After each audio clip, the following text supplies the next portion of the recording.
Welcome to the Bible Forum. I'm Warren Sprouse. This is Sunday night. It's a little bit after 8 o'clock, about a minute or two. It is October 28, 2018, and we have got a full deck, as they were, a whole folder full of things that I want to share with you tonight. We want you to be educated, informed with what's going on from a biblical perspective. I had my whole lineup set until today. According to local media in Pittsburgh, Pennsylvania, a gunman walked into a synagogue, yelled, "All Jews must die." This was a building that housed three Jewish synagogues, three different groups. There was 3 stories. There were different things going on in different rooms. It was called the Tree of Life Synagogue there in Pittsburgh, and he just started shooting his gun. He engaged in a shootout with the responding police officers. I think one actually got shot. Then barricaded himself inside the building before reportedly surrendering. His name is Robert Bowers. He's 46 years old. He killed at least 11 human beings in and around that synagogue. It was found out later that Bowers had 21 guns registered to his name. Mr. Bowers took to Gab. I don't know what that is. It's a social network. Never heard of it before. A network that bills itself as being dedicated to free speech, and which is increasingly apparently popular among alt-right activists and white nationalists. After opening this account in January, he had shared a stream of anti-Jewish slurs and conspiracy theories. And it was on this Gab where he found a like-minded community, reposting messages from Nazi supporters. He lived a 25-minute ride from the synagogue. It wasn't in his neighborhood. Nobody in the neighborhood said they could remember seeing him speak to anybody in the 2 years that he had lived there. And all of this right after the arrest of a man who was mailing bombs to progressive Democrats. A 54-year-old loner, he was characterized as being, living in his van. 54 years old, living out of his van. Listed as working in a strip joint since he was 22 years of age. He was once a stripper himself, and now apparently he's a bouncer. No career, no employment to speak of, no family, no real connection with society in general. What do they have in common? Well, they clearly don't know each other, and they're kind of doing different things the same way. But they are what the sociologists call Gen Xers. Gen Xers, according to the experts who do studies on these sorts of things, are largely adrift. These are people born between 1960 and 1980, people who grew up largely alone. These were the proverbial latchkey kids. Mom and dad went off to work, the children went to school, they came home, they barricaded themselves in the house. I don't know. And they had pretty much their own world. They watched television all day, they played video games. They had little or no parental guidance.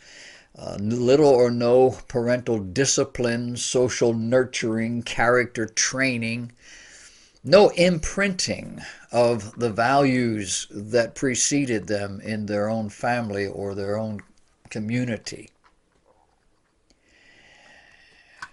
They, according to the experts, their term, they reconnected or they were reunited through technology.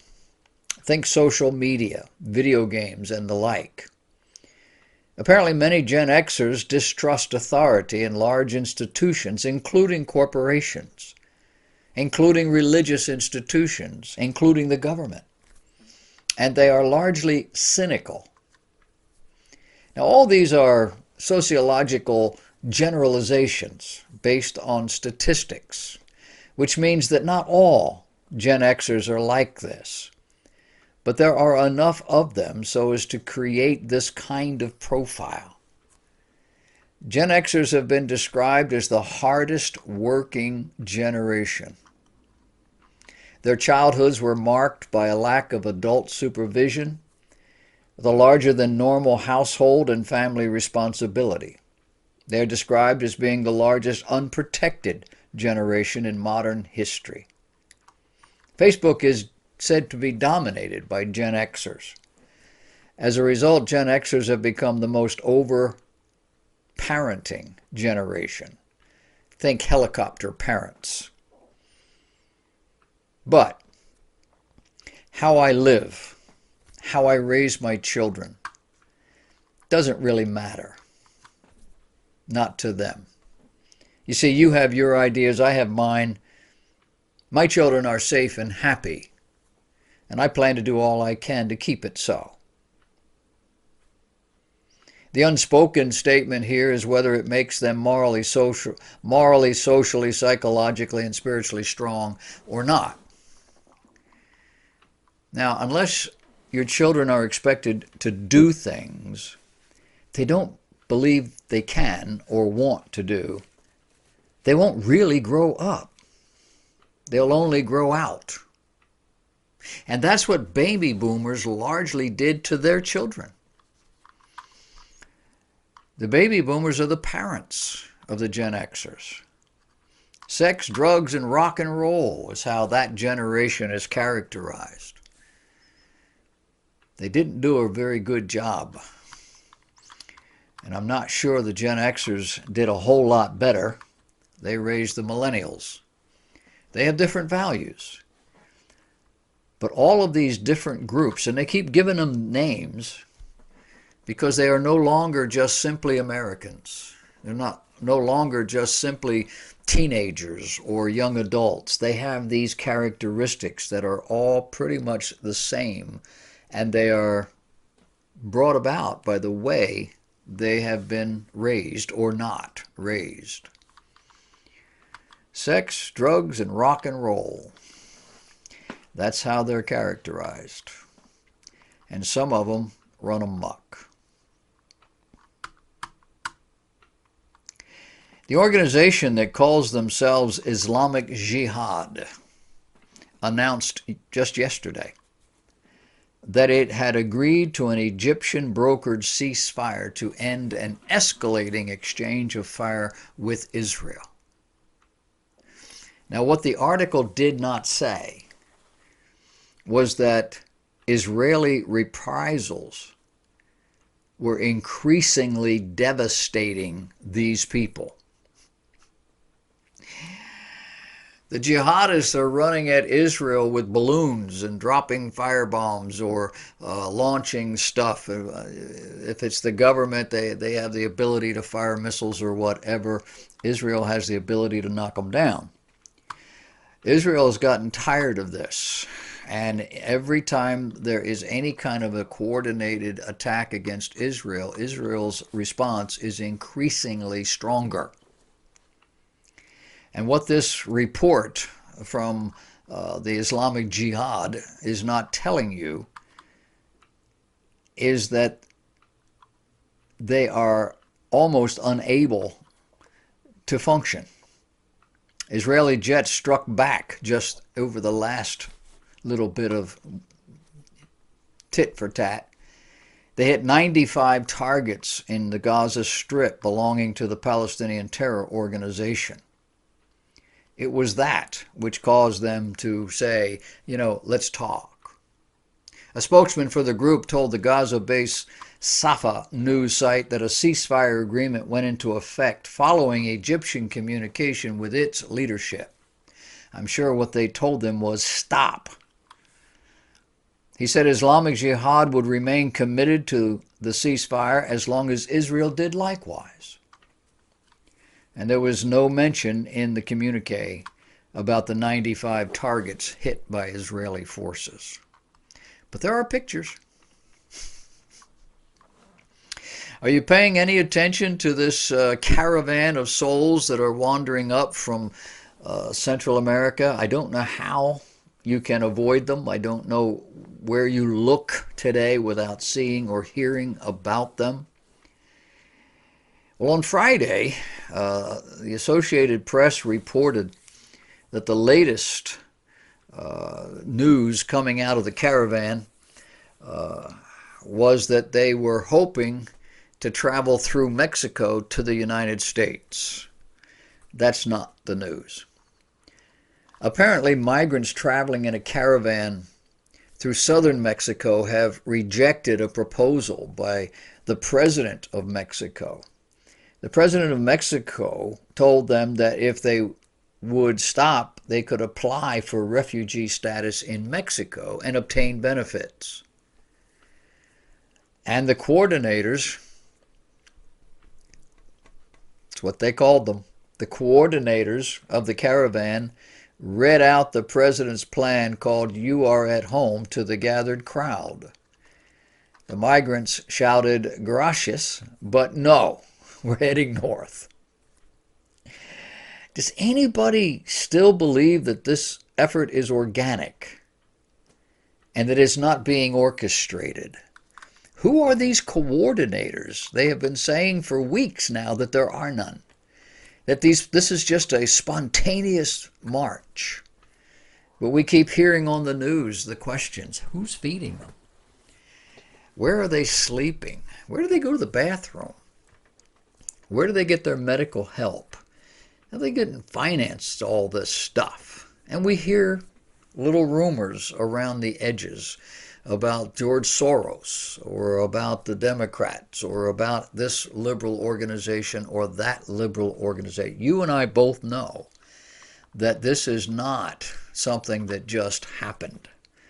This is something that has been coordinated and purposely instigated for this time in history. We've got an election coming up in just a little over a week. Week and 2 days? Depends on how you count it. And this sort of thing was calculated to impact people's hearts and minds during that time period. I'm sure these people thought they could get all these folks up here to the border by next Tuesday. They didn't count on 10,000 of them. And I didn't believe the numbers when it first began, but apparently that's what's happening. People are gathering to it. They're constantly coming. But then sooner or later, a statement is asked, and the organizers pop up, and they have an answer. So we'll have to see how all this works out. I have noticed in my short time span on this planet that there are very few people organizing groups to leave the United States. Now, I know some people have left. They get upset about this, that, and the other, and they go live someplace else. But they have the money to do it, and that's because they lived here. People around the world are risking death to get here. They'll come any way they can. The Cuban boat people, people from Haiti, people close by, people smuggled in on airplanes and other things from overseas, people up from Mexico or South America or Central America. People want to come here constantly, always have. And there's a reason. We don't like to say it out loud, not on television. But the reason is our biblically based, fundamentally sound economic and social structure. That's why we are the richest nation of the world. It's why everybody hates us, except when they want to get here. Then we're okay. Stay tuned. This thing is going to get a lot more raucous when it gets close to the border, and there are 5,000 armed troops standing there saying you're not coming. I don't know how to stop people like that, short of some sort of military action. Smoke bombs, that's not going to do it. Somebody's going to shoot a gun somewhere, somehow. It's not going to be fun. Pray for these people. They are being used by unconscionable adults in the West who know exactly what they're doing. We got a lot of other stuff to talk about. I want to talk to you a little bit about Halloween. You know that's coming. Stay tuned. We'll get there. It's coming up next.